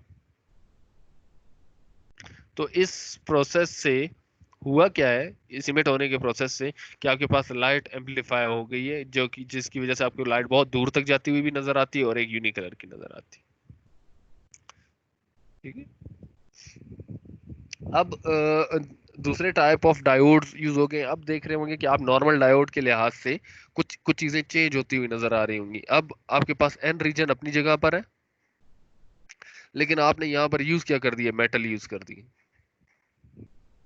ठीक है, तो किसकी जगह पर, पी टाइप की जगह पर आपने मेटल को यूज कर दी, बाकी एन रीजन आपके पास मौजूद। तो इसकी वजह से आपके पास क्या होगा, क्योंकि मेटल भी एक कंडक्टर है और एन रीजन भी एक आपके पास एन टाइप सेमीकंडक्टर भी आपके पास एक मेजॉरिटी इलेक्ट्रॉन्स का कैरियर है, तो इसकी वजह से आपके पास बहुत हाई करंट पास होगा, क्योंकि अब पी टाइप में नॉर्मली होल्स होते हैं। ठीक है, और बहुत ज्यादा मिनॉरिटी उसमें इलेक्ट्रॉन्स होते हैं। तो यहाँ पर अगर 4 इलेक्ट्रॉन्स थे और यहाँ पर एन टाइप में आपके पास 10 इलेक्ट्रॉन्स थे, तो ये मिलकर आपके पास 14 इलेक्ट्रॉन्स बनाते हैं जो कि कंडक्शन में इन्वॉल्व हो रहे होते हैं। ठीक, जब आप मेटल को कनेक्ट कर देते हैं, आप 4 नहीं, यहाँ पर भी आपको हो सकता है उस सेमीकंडक्टर से, क्योंकि ये कंडक्टर है तो आपको सेमीकंडक्टर से भी ज्यादा इलेक्ट्रॉन्स मिल रहे होंगे। तो जितने ज्यादा इलेक्ट्रॉन्स होंगे और जितना ज्यादा उनका फ्लो होगा, उतने ज्यादा आपके पास हाइयर करंट होगा, क्योंकि करंट की डेफिनेशन है फ्लो ऑफ इलेक्ट्रॉन्स। ठीक है, तो इस वजह से ये आपके पास हाई करंट डायोड है, जो कि यूज होता है high frequency and fast switching applications में। कोई मिनॉरिटी कैरियर नहीं होगा, तो कोई रिवर्स लीकेज करंट नहीं होगा। तो इसका मतलब है नॉर्मल डायोड के लिहाज से आपको इस पर एडवांटेज ये है कि एक तो ये हाई करंट प्रोवाइड कर रहा है। ठीक है, उसके अलावा ये हाई फ्रीक्वेंसी और हाई फास्ट स्विचिंग एप्लीकेशंस में यूज हो सकता है। उसके अलावा क्योंकि आपने मेटल कनेक्ट कर दिया डायरेक्टली, तो आपके पास यहाँ पे कोई भी मिनॉरिटी कैरियर्स नहीं होंगे, तो कोई रिवर्स लीकेज करंट नहीं होगा। ठीक है, तो ये आपके पास शॉर्टकी डायोड है, जिसको नाम हॉट कैरियर डायोड भी कहा जाता है। हॉट कैरियर डायोड सिर्फ और सिर्फ इस मेटल के कनेक्शन की वजह से दिया गया कि आपने मेटल का रीजन कनेक्ट किया। इसके अलावा आपके पास pin diode, pin diode is a something interesting diode, जिसमें नॉर्मली वही एक पी और एन रीजन का डायोड है, जिसके दरमियान में जहां पे आपके पास पीएन जंक्शन थी, उन्होंने एक इंट्रिंसिक रीजन बना दिया। इंट्रिंसिक रीजन का मतलब ये है कि एक सेमीकंडक्टर जो कि प्योर इंट्रिंसिक फॉर्म में मौजूद है। ठीक है, प्योर इंट्रिंसिक फॉर्म की वजह से आपके पास क्या होगा कि, सॉरी, प्योर इंट्रिंसिक फॉर्म की वजह से आपके पास रेजिस्टेंस कम हो जाएगी। Low forward resistance of intrinsic region decreases with increasing current. ठीक है, जैसे जैसे आपका करंट इंक्रीज हो रहा होगा, डिक्रीज हो रहा होगा। अब होगा क्या कि जब आप रिवर्स बायस करते हो ना, नॉर्मली आपके पास ये डायोड था जिसमें पी एंड एन रीजन्स थे, इसके दरम्यान में इंसुलेटर जरूर आ जाता है, लेकिन वो insulator in the form of air gap की वजह से आता है। लेकिन जब आप यहाँ पे रिवर्स बायस कहोगे कि तो एक प्योर इंट्रिंसिक मटेरियल होगा, जो कि इंट्रिंसिक मटेरियल में एक इंसुलेटर की तरह बिहेव कर रहा होगा, तो आपके पास यही जो पिन डायोड है वो एक कैपेसिटर की तरह बिहेव हो रहा हो, क्योंकि एन एक नेगेटिव प्लेट है, पी एक पॉजिटिव प्लेट है, इंट्रिंसिक मीन एक दरमियान में एक इंसुलेटर मौजूद है, तो आपके पास एक कैपेसिटर आ जाए। ठीक है, उसके बाद जो जो बेनिफिट है वो ये है कि आपके पास पहले डायोड की रेजिस्टेंस कांस्टेंट थी, अब डायोड की रेजिस्टेंस कांस्टेंट नहीं होगी, इसीलिए इसको नाम दिया गया आरएफ। वो चेंज हो रही होगी। ठीक है, जैसे जैसे आपके पास करंट इंक्रीज हो रहा होगा, मीन्स जैसे जैसे आप यहाँ पर सप्लाइड वोल्टेज, यहाँ पर जैसे जैसे आप सप्लाइड वोल्टेज को इंक्रीज कर रहे होगे, उसकी वजह से आपके पास फॉरवर्ड करंट इंक्रीज हो रहा होगा। तो फॉरवर्ड करंट के इंक्रीज होने से इस इंट्रिंसिक मटेरियल की रेजिस्टेंस कम हो रही होगी, मीन्स ये कंडक्शन को और ज्यादा अलाउ कर रहा होगा। ठीक है। लेकिन एक चीज जरूर होगी कि अब इसमें जो पोटेंशियल बैरियर है वो नॉर्मल डायोड से ज्यादा होगा। क्यों ज्यादा होगा? क्योंकि वहां पर पी एन रीजन दोनों बड़े कंबाइन थे एक दूसरे के साथ, और यहाँ पर दरमियान में हमने सिलिकॉन मटेरियल यूज किया है जो कि प्योर प्योर इंट्रिंसिक फॉर्म में, जो कि मैंने जब सिलिकॉन आपको पढ़ाए थे तब आपको बताया था कि इंट्रिंसिक और एक्सट्रिंसिक में डिफरेंस क्या है। इंट्रिंसिक में कोई भी चार्ज कैरियर बहुत ज्यादा उसमें नहीं पाए जाते। एक्सट्रिंसिक में आप एक्स्ट्रा ऐड कर देते हो डोपिंग लेवल के लिहाज से, जिसकी वजह से कंडक्शन एक्स्ट्रा आ जाती है। ठीक है। ये अटेनुएटर्स में यूज हो सकता है जहां जहां जो इसकी एप्लीकेशंस हैं, क्योंकि इसकी रेजिस्टेंस को कंट्रोल किया जा सकता है। कैसे कंट्रोल किया जा सकता है? अगर आप करंट को कंट्रोल करते हो तो इसकी रेजिस्टेंस भी कंट्रोल होती है, क्योंकि ये एक वेरिएबल रेजिस्टेंस है, इसलिए इसको अटेनुएटर्स में यूज किया जा सकता है। उसके अलावा फोटो डिटेक्टर्स इन फाइबर ऑप्टिक सिस्टम्स में, बाद औक़ात फाइबर ऑप्टिक सिस्टम में जहाँ पर ब्रेक डाउन आ जाता है तो वहाँ पर लाइट्स वगैरह को डिटेक्ट करने के लिए आप पिन डायोड का यूज करते हो। ठीक है। अब यूज होता है आपके पास स्टेप रिकवरी डायोड। ये डायोड असल में इस चीज के लिए है कि आप फॉरवर्ड डिवाइस कर दिया डायोड को, कंडक्शन होने लग गई। नॉर्मल डायोड, एवलांची डायोड की बात कर रहा हूँ। रिवर्स बायस जब आपने कर दिया तो कोई कंडक्शन नहीं हो रही, ठीक है, और वो यहाँ पर है। अब जब वो रिवर्स बायस में हो जाता है तो आपको बड़ी अच्छी तरह से पता है कि फॉरवर्ड बायस का मतलब ये है कि आपके पास यहाँ पर इलेक्ट्रॉन्स थे एन रीजन में, और पी में यहाँ पर होल्स थे। तो जब आपने पी टाइप को पॉजिटिव से और एन टाइप को नेगेटिव से कनेक्ट किया तो हुआ क्या कि ये इलेक्ट्रॉन्स क्योंकि इस पी इंजेक्शन के बहुत ज्यादा करीब थे, तो आपको सिर्फ 0.7 वोल्ट रिक्वायर्ड था कि आपके पास ये इलेक्ट्रॉन यहां से पास हो जाते। ठीक है, ये यहाँ पे पास हो जाते।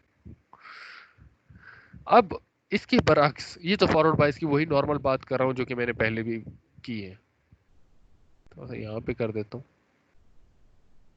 कि क्योंकि पी इंजेक्शन के बहुत ज्यादा, अगर फॉरवर्ड बायस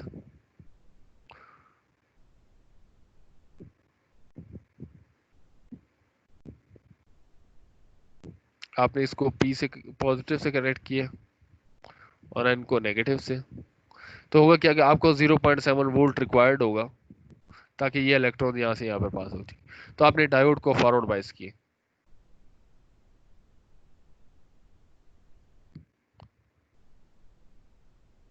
ठीक है, जो कि 0.7 पर हो। अब नेक्स्ट आपके पास क्या चीज है कि आपके पास जो जो जब आपने इसे रिवर्स बायस किया, रिवर्स बायस में हुआ क्या, क्योंकि आपने एन को पॉजिटिव से कनेक्ट कर दिया और पी को आपने नेगेटिव से कनेक्ट कर दिया, तो ये होल और ये इलेक्ट्रॉन्स बहुत ज्यादा आगे चले गए। कहाँ से आगे चले गए? इस रीजन से। अब इसे आप यूं शो करते हो, लेकिन जब ये रिवर्स बायस हुआ और दोबारा से आप इस रिवर्स बायस की बजाय इसे दोबारा से फॉरवर्ड बायस करने लगोगे, फॉरवर्ड बायस मींस पॉजिटिव की जगह पे नेगेटिव और यहाँ पर पॉजिटिव, तो अब जो इलेक्ट्रॉन पहले यहाँ पे मौजूद थे उन्हें कम एनर्जी चाहिए थी इसे पास होने के लिए। अब इन इलेक्ट्रॉन्स को क्योंकि ये बहुत ज्यादा अवे चले गए हैं तो इन्हें दोबारा से पहले यहाँ पर आना पड़ेगा और फिर यहाँ से आगे जाना पड़ेगा। ठीक है, तो as compare to first time forward biasing, second time forward biasing after making it reverse bias, वो आपके पास ज्यादा एनर्जी रिक्वायर्ड हो रही होगी। तो उसको कुछ ग्राफ में इस तरह से शो किया जाता है कि अब आपको कुछ इस तरह की चीज अचीव करनी पड़ेगी, और इसको आप जैसे जैसे बढ़ाते जाओगे ये और ज्यादा इंक्रीज होता जाएगा। तो ये एक डिफरेंस आया कि क्योंकि नेगेटिव की वजह से ये चीज है, तो इस चीज को खत्म करने के लिए स्टेप रिकवरी डायोड, असल में ये रिकवरी करंट या रिवर्स जो आपके पास रिकवरी करंट है उसको रिड्यूस करने के लिए यूज होता है, तो इसलिए कहा जाता है स्टेप रिकवरी डायोड। इसमें हमें यूज करनी पड़ती है ग्रेडेड डोपिंग। ग्रेडेड डोपिंग का क्या मतलब है?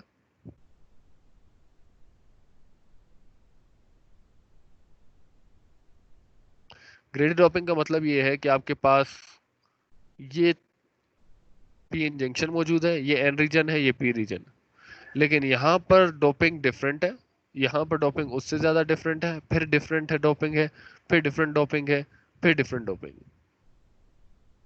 ठीक है, मीन बहुत ज्यादा इलेक्ट्रॉन्स हो, बहुत कम इलेक्ट्रॉन्स, यहाँ पर डोपिंग की वजह से बहुत ज्यादा इलेक्ट्रॉन्स आ गए, यहाँ पर उससे कम आ गए, यहाँ पे उससे कम आ गए, यहाँ पे उससे कम आ गए, यहाँ पे उससे कम आ गए, और यहाँ पे उससे कम आ गए।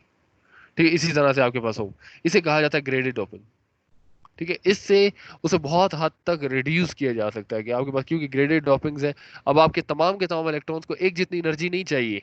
अब इस इलेक्ट्रॉन को पास होने के लिए, इस रीजन को पास होने के लिए डिफरेंट एनर्जी चाहिए, इसको डिफरेंट एनर्जी चाहिए, इसको डिफरेंट एनर्जी चाहिए, इसको डिफरेंट, इसको डिफरेंट, इसको डिफरेंट। इसलिए जब आप स्मॉल एनर्जी प्रोवाइड करते हो तो स्मॉल एनर्जी वाले इलेक्ट्रॉन्स पास हो जाते हैं, उससे ग्रेटर प्रोवाइड करते हो तो उससे ग्रेटर वाले पास हो जाते हैं, उससे ग्रेटर प्रोवाइड करते हो तो उससे ग्रेटर वाले पास हो जाते हैं।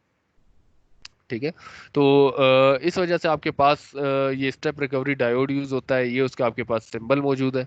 ठीक है,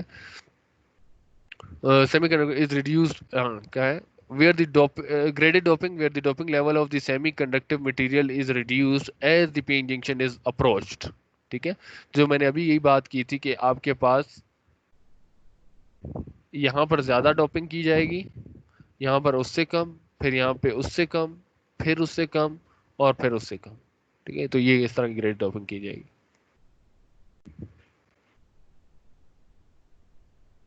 तो अगर आप, मैं स्क्रीन क्लियर कर दूं, तो जो मैंने अभी आपको बात बताई वो एग्जैक्टली यहाँ पे लिखी हुई है। Produces an abrupt turn off time by allowing fast release of stored charges when switching from forward to reverse और रिवर्स टू फॉरवर्ड। तो ये वही स्टोर्ड चार्जेस का मतलब यही हो जाता है, जब आप रिवर्स बायस करते हो तो यहाँ पर जो इलेक्ट्रॉन्स एक जगह पर जमा हो जाते थे, क्योंकि उनकी डोपिंग सबके सबकी सेम होती थी, तो अब वो इस तरह से नहीं होगा, वो इनको एब्रप्टली रिलीज कर सकेगा, जिसकी वजह से आपके पास जो फास्ट स्विचिंग एप्लीकेशन में यूज हो सकेगा, जिसकी वजह से ये जो ग्राफ है, ये अब ग्राफ ऐसा ही रहेगा बजाय इसके कि वो इस तरह से स्पेस में आ रहा हो। ठीक है, VHF means very high frequencies के लिए यूज हो सकता है, वेरी हाई फ्रीक्वेंसीज और फास्ट स्विचिंग एप्लीकेशंस के लिए। ठीक है,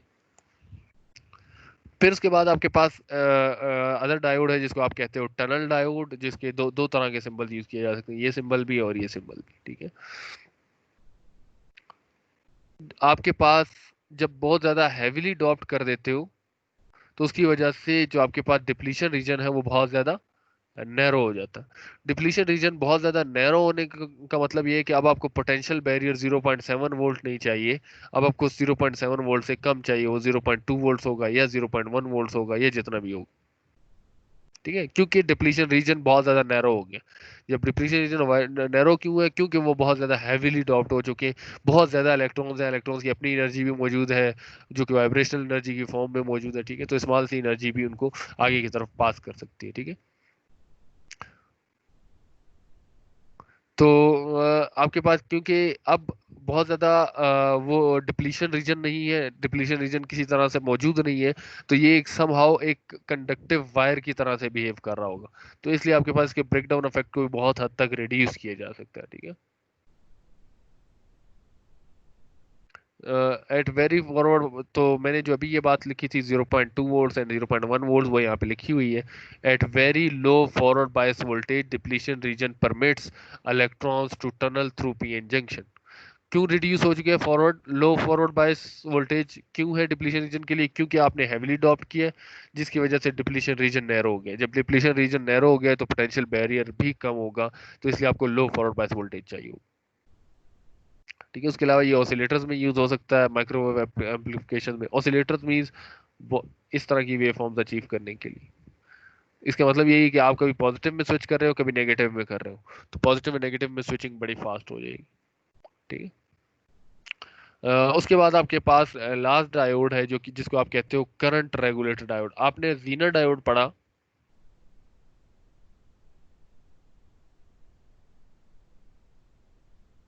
जीनर डायोड आपके पास वोल्टेज रेगुलेटर था। ठीक है, वोल्टेज रेगुलेटर का मतलब है वोल्टेज एक फिक्स वैल्यू पर रहती है और वोल्टेज चेंज नहीं होती।